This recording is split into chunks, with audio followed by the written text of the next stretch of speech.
Nous élevons ton nom. Nous le psalmodions. Ce nom qui est au-dessus de tous les noms. Ce nom merveilleux. Le nom qui nous donne la force. Le nom qui nous permet de faire tout. Le plus beau nom, le nom de Jésus. Nous élevons ce nom dans nos cœurs. Nous élevons ce nom dans ton église. Nous élevons ce nom, Seigneur, dans cette ville. Nous élevons ce nom dans ces pays. Nous élevons ce nom dans le monde. Le nom qui est le plus adoré. Le nom qui est le plus loué. Le nom de Jésus. Alléluia. Nous te célébrons, Seigneur. Et nous te donnons toute la gloire. Seigneur, c'est en ce nom que nous nous tenons ici pour parler de ta part. Bénis ta parole, Seigneur, et bénis cet instrument qui se tient devant ton assemblée, qui a besoin de ta grâce, de ton onction, de ta vie pour la communiquer à ton peuple. Que la gloire te revienne. Au nom de Jésus. Amen. Nous lisons dans Jean chapitre 4. Versets 7 à 19, et puis 28 à 30. Jean 4, 7 à 19. Une femme de Samarie vint puiser de l'eau. Jésus lui dit, donne-moi à boire, car ses disciples étaient allés à la ville pour acheter des vivres. La femme samaritaine lui dit, comment toi qui es juif, me demandes-tu à boire à moi qui suis une femme samaritaine? Les Juifs en effet n'ont pas de relation avec les Samaritains. Jésus lui dit, si tu connaissais les dons de Dieu, et qui est celui qui te dit donne-moi à boire, tu lui aurais toi-même demandé à boire, et il t'aurait donné de l'eau vive. Seigneur, lui dit la femme, tu n'as rien pour puiser, et le puits est profond. D'où aurais-tu donc cette eau vive? Es-tu plus grand que notre père Jacob, qui nous a donné ce puits, et qui en a bu lui-même, ainsi que ses fils et ses troupeaux? Jésus lui répondit, quiconque boit de cette eau aura encore soif, mais celui qui boira de l'eau que je lui donnerai n'aura jamais soif. Et l'eau que je lui donnerai deviendra en lui une source d'eau qui jaillira jusque dans la vie éternelle. La femme lui dit, Seigneur, donne-moi cette eau afin que je n'aie plus soif et que je ne vienne plus puiser ici. Va, lui dit Jésus, appelle ton mari et viens ici. La femme répondit, je n'ai point de mari. Jésus lui dit, tu as eu raison de dire, je n'ai point de mari, car tu as eu 5 maris, et celui que tu as maintenant n'est pas ton mari. En cela, tu as dit vrai. Seigneur, lui dit la femme, je vois que tu es prophète. Amen. Le verset 28 à 30. Alors la femme, ayant laissé sa cruche, s'en alla dans la ville et dit aux gens, venez voir un homme qui m'a dit, tout ce que je fais ne serait-ce point le Christ? Ils sortirent de la ville et ils vinrent vers lui. Amen.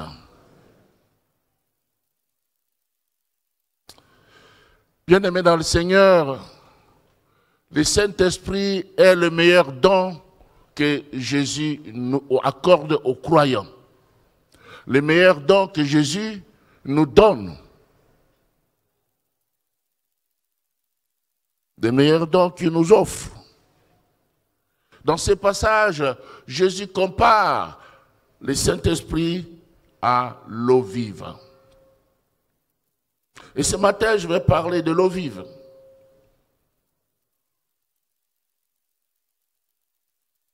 Et ce message comporte 3 points sous forme interrogative. Qu'est-ce que le Seigneur déclare dans ces messages? Ce sont les premiers points. Le second point, que faire pour bénéficier de cette eau vive? Et la troisième question, c'est quels sont les effets remarquables de cette eau vive? Revenons à la première question. Qu'est-ce que le Seigneur déclare dans ces passages? Il déclare qu'il est le don de Dieu. Le don de Dieu.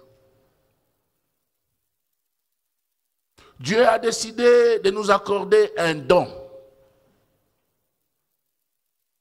Son Fils.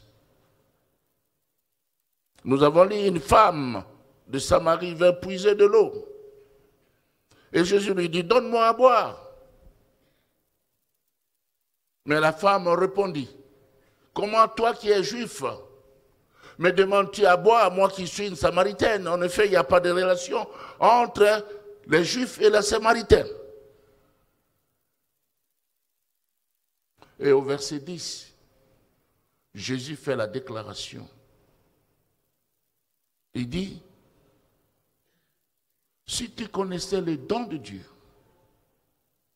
et qui est celui qui te dit, donne-moi à boire, c'est toi qui lui aurais demandé à boire, et il t'aurait donné l'eau de la vie. Il t'aurait donné de l'eau vive. Si tu connaissais les dons de Dieu. Ce don est ignoré par beaucoup de gens. Le don de Dieu. Un don mérite d'être reçu. Un don mérite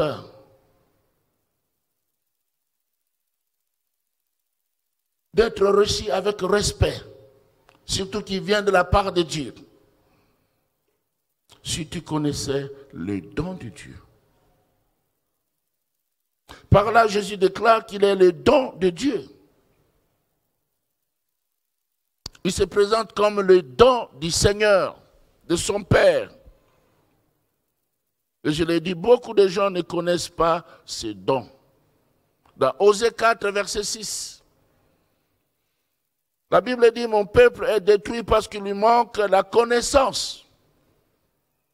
Il lui manque la connaissance.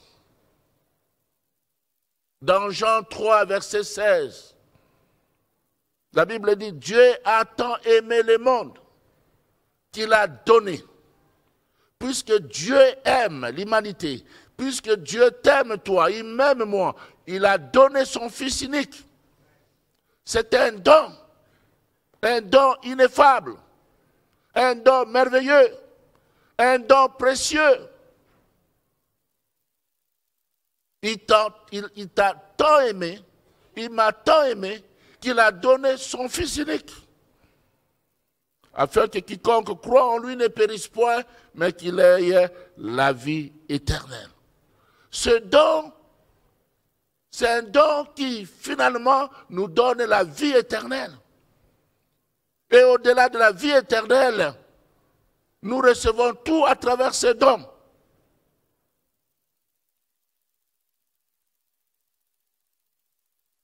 Et à travers sa déclaration, que nous avons soulignée au verset 10, Jésus désire qu'on lui demande à boire. Dans Matthieu 11, 28, Jésus lance une invitation solennelle à toute personne qui le désire en disant, venez à moi, vous tous qui êtes fatigués et chargés, et je vous donnerai du repos. Jésus désire qu'on lui exprime nos besoins.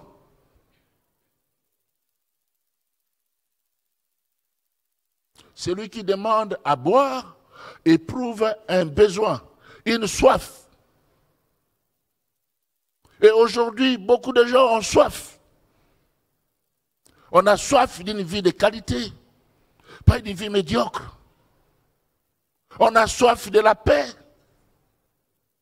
On a soif d'un bon mariage. On a soif que ses enfants se comportent comme il faut, de façon digne. On a soif aussi d'argent. Il ne faut pas se voiler la face. Les gens ont besoin d'argent. On a soif d'une bonne santé. On a soif et on a soif.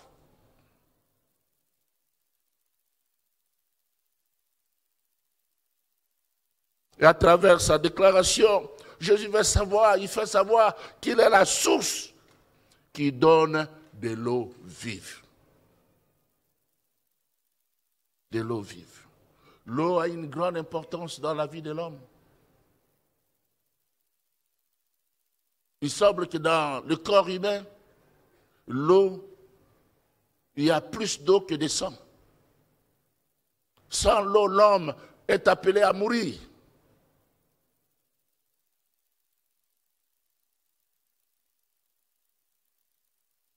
Il fait savoir qu'il est la source qui donne de l'eau vive. Dans Jean 7, verset 37, Jésus dit, si quelqu'un a soif, qu'il vienne à moi. Qu'il vienne à moi. C'est lui qui étanche notre soif.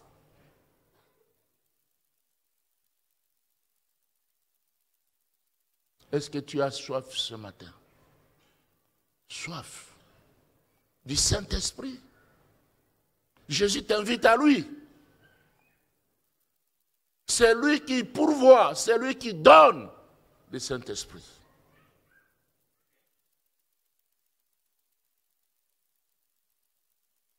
Aujourd'hui, beaucoup de gens ont soif, mais ils font semblant. C'est comme si tout allait pour le mieux.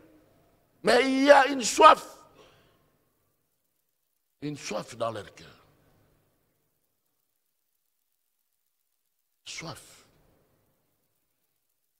Mais celui qui étanche notre soif, c'est le Seigneur Jésus-Christ. Amen. Cela me conduit à la seconde question. Que faire pour pouvoir bénéficier de cette eau? Pour bénéficier de cette eau vive, il faut premièrement la demander à Jésus. Jésus veut qu'on lui demande cette eau.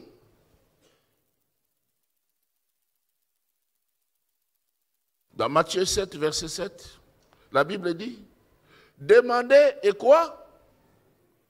Non, je n'entends pas. Demandez et l'on vous donnera. Même si Jésus connaît ton besoin, il attend que tu t'exprimes. Il t'a donné la bouche pour parler. Il t'a donné la bouche pour parler. Et quelquefois, un enfant, pour pouvoir boire cette eau, il crie. Il crie. Et la maman sait que l'enfant a besoin d'eau. Jésus veut que tu puisses lui parler, lui demander cette eau. Il connaît ton besoin, mais il attend que tu parles. Nous voyons cette femme demander cette eau vive à Jésus. Au verset 15, là la Bible dit, la femme lui dit, Seigneur, donne-moi cette eau afin que je n'aie plus soif et que je ne vienne plus puiser ici. Donne-moi cette eau pour que je n'aie plus soif. Les gens ont soif aujourd'hui. Soif de mauvaises choses. On a soif de la bière. Ah, il fait chaud. Un verre, un seul verre va me faire du bien. Soif de la bière. Les gens ont soif. Mais Jésus va te donner son nom, qui fera que tu aies plus soif de la bière.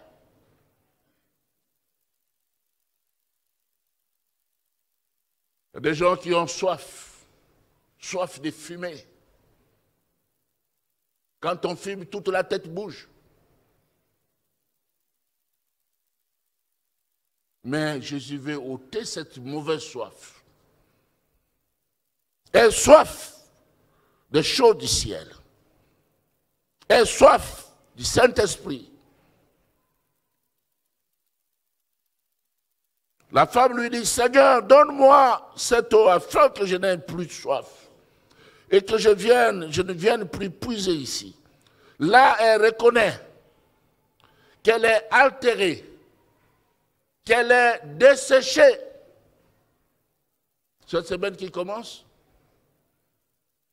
eh bien, nous avons une semaine de prière. Et le thème, c'est Dieu change le rocher en étang. Cette femme était desséchée. Elle était sèche, comme un rocher.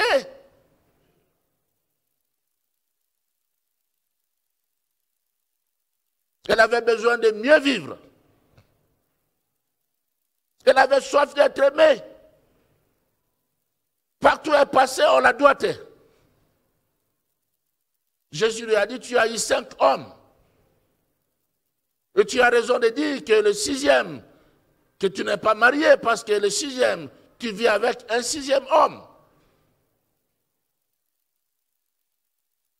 Cette femme avait soif d'être aimée véritablement. Parce qu'elle n'était pas aimée, elle était critiquée par tout le monde. Quand on la voyait, regarde. Déjà 5.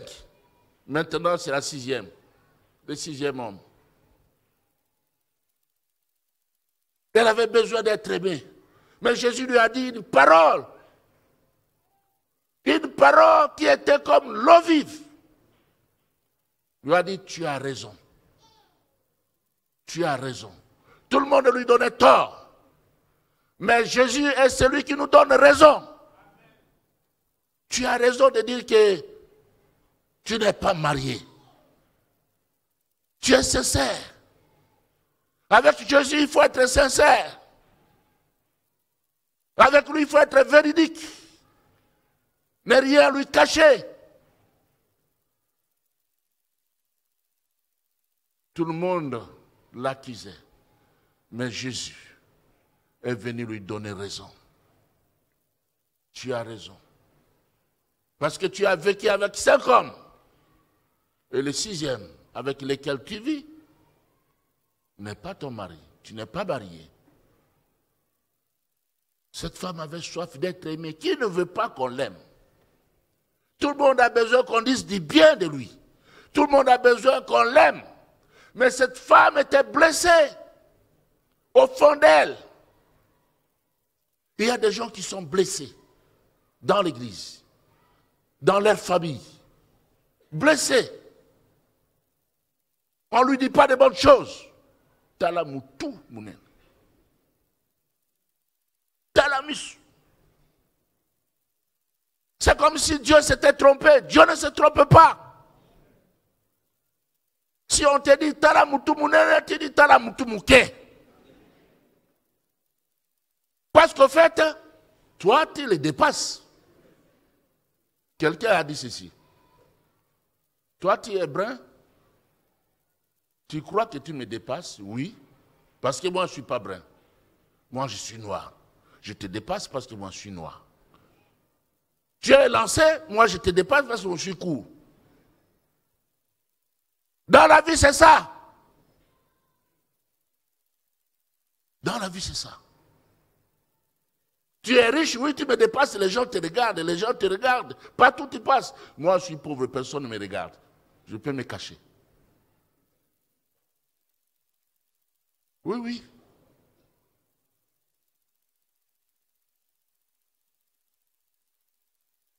C'est comme ça dans la vie.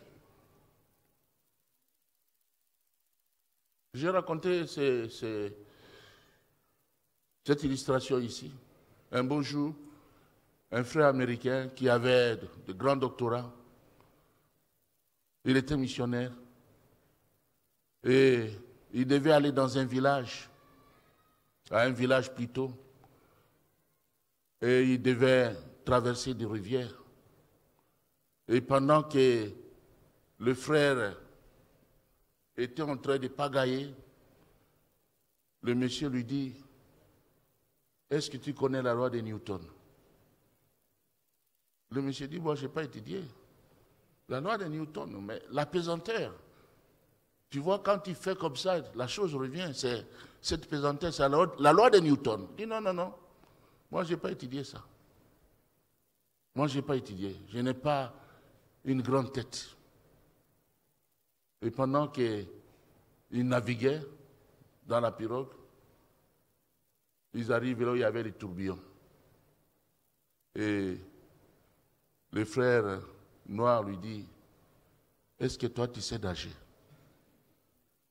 Ici on arrive à un tourbillon. Tu vois comment l'eau tourne. Si tu ne sais pas nager, c'est dangereux. Il dit non, je ne sais pas nager, il faut rentrer. Il dit on est déjà engagé. Tu me dépasses, je te dépasse. Amen. Pas de complexe. Il avait le diplôme, l'autre savait nager.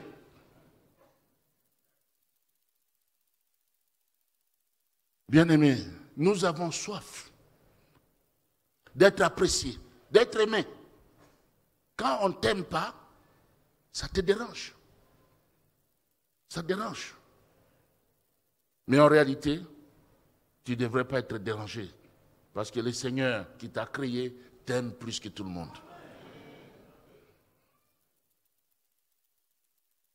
Quand cette femme demande de l'eau, là elle reconnaît qu'elle est altérée, desséchée, elle a besoin de mieux vivre. Combien de personnes de nos jours sont comme cette femme? Ils ont soif de la paix. Dans leur maison,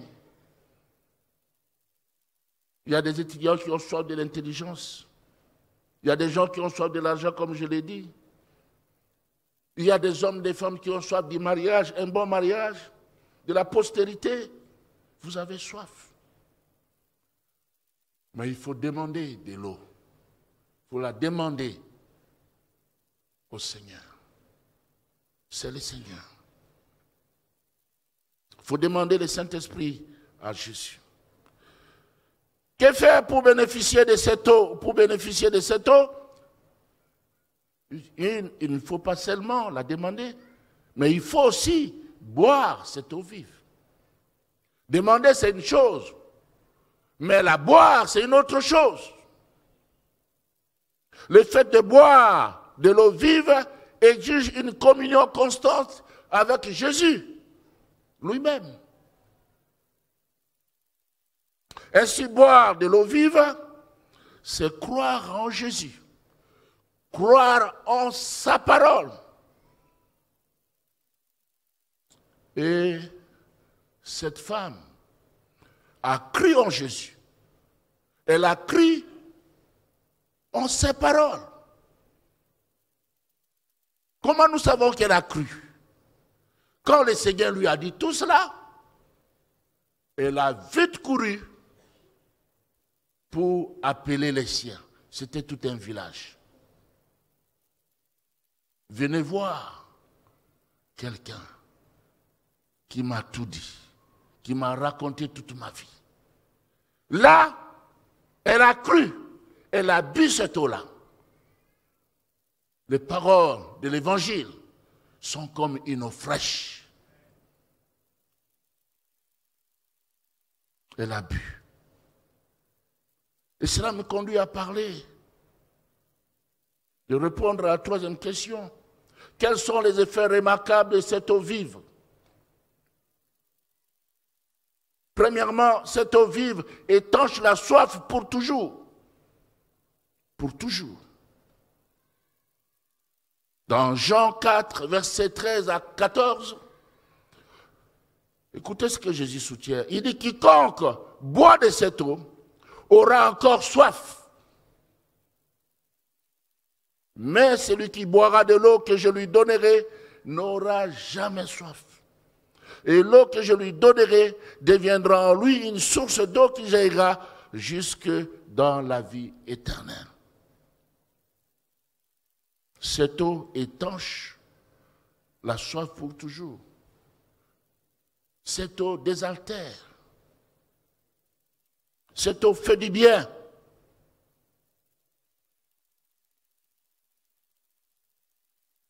Deuxièmement, elle devient en vous une source d'eau vive.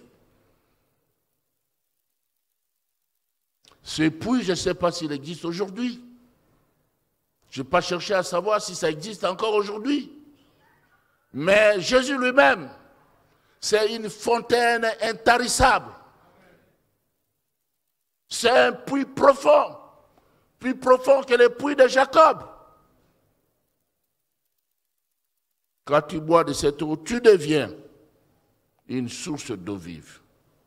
Cette femme est devenue une source d'eau vive. Cette eau que nous buvons devient en nous une source d'eau vive. Et l'eau que je lui donnerai deviendra en lui une source d'eau qui jaillira jusque dans la vie éternelle. Puis nous voyons dans Jean 7, 38, là Jésus dit, celui qui croit en moi, des fleuves d'eau vive couleront de son sein, comme dit l'Écriture. Cela complète cette pensée. En buvant cette eau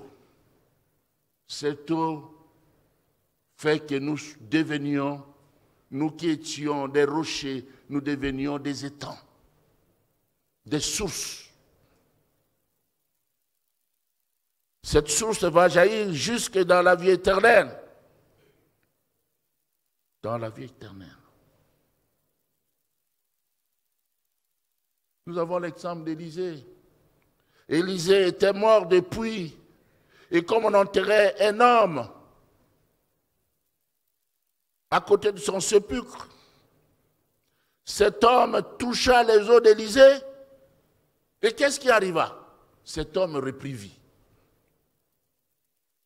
Vous pouvez lire à la maison, chez vous, dans 2 Rois, 13, 20 à 21. Élisée était déjà mort. Mais puisqu'Élisée était en communion avec Dieu, ses œuvres ont continué de parler. Tu peux mourir, bien-aimé, aujourd'hui, et continuer d'être une bénédiction pour les autres. Et surtout pour tes enfants. Nous avons l'exemple de la mère de Wesley. Elle apprenait à ses enfants la parole de Dieu. Elle chantait avec ses enfants. Et à un certain moment, elle était déjà morte. Mais ses enfants ont troublé l'Amérique et même le monde. Parce que ils étaient initiés par leur maman. Alléluia.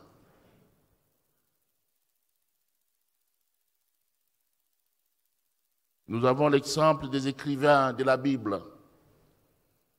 Tous sont morts, mais ils continuent d'être des bénédictions par leurs écrits inspirés du Saint-Esprit.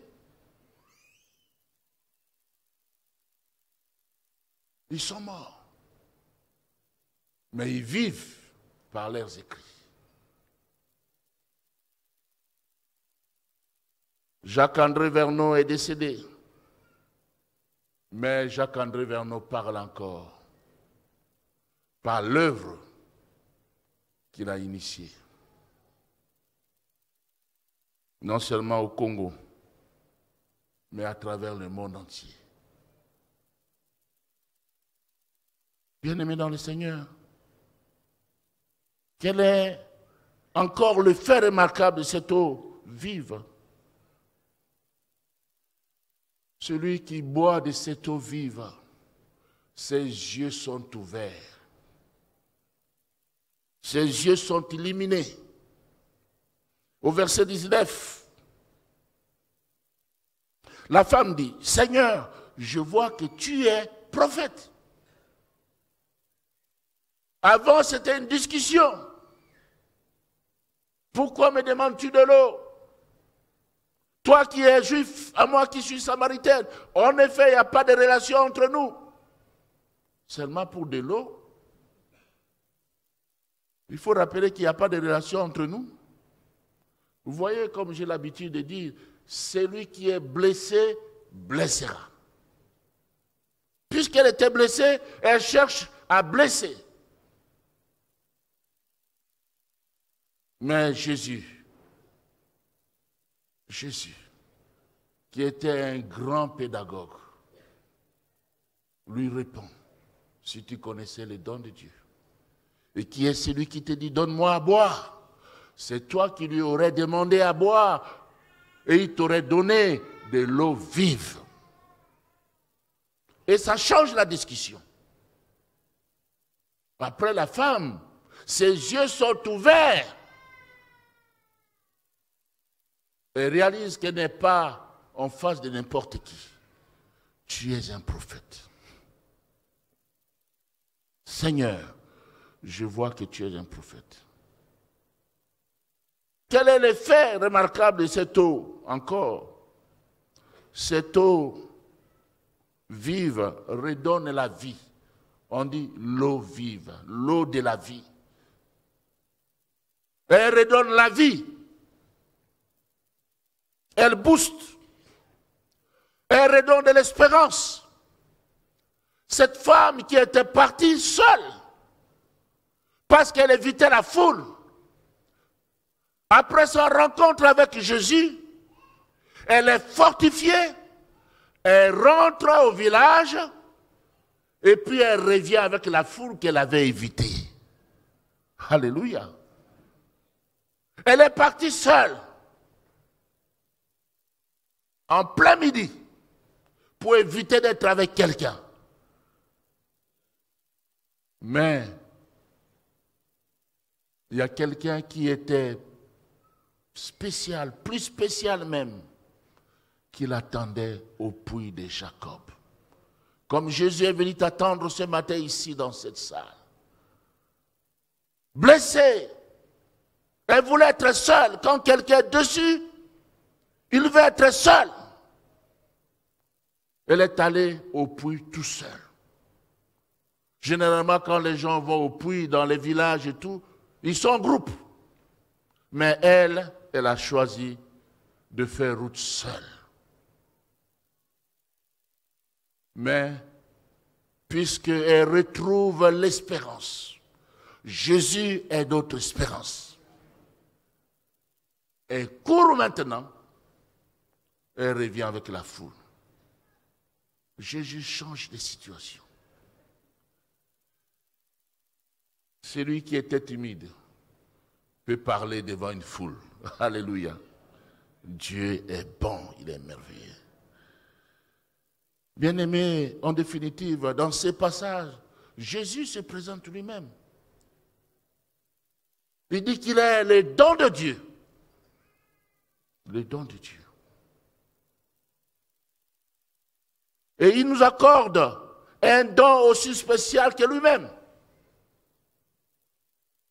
Le Saint-Esprit. Le Saint-Esprit est comparable à l'eau vive. C'est un don à plusieurs facettes.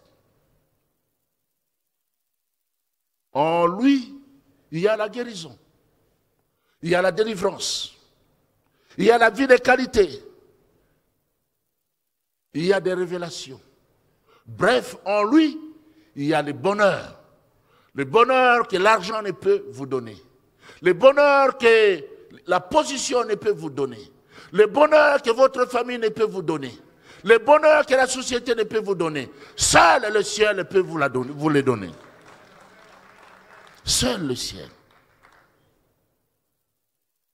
Bref, bien-aimés, dans ces dons que Jésus nous offre, il y a tout ce qui manque à ta vie. Tout ce qui manque à ta vie. Exprime ton besoin à Jésus ce matin. Bois de cette eau qu'il te donne et tu seras désaltéré. Et tu apporteras la fraîcheur et la fertilité là où c'est aride. Y a-t-il des candidats pour boire de cette eau vive ce matin?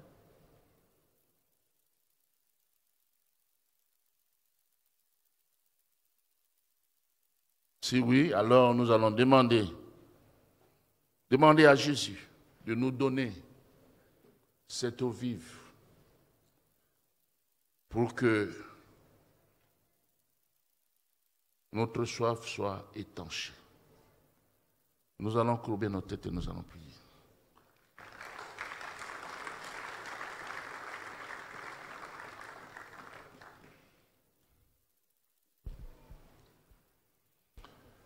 Alléluia. Alléluia.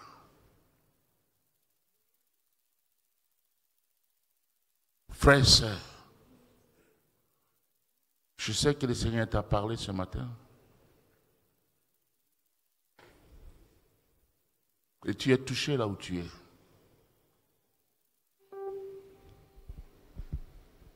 Si tu es touché par ces messages, là où tu es, tu lèves ta main. Et nous allons prier ensemble avec toi. Merci. Merci. Merci. Merci, bien-aimés dans le Seigneur. Merci. Puis-je vous demander de vous lever là où vous êtes, s'il vous plaît? Merci.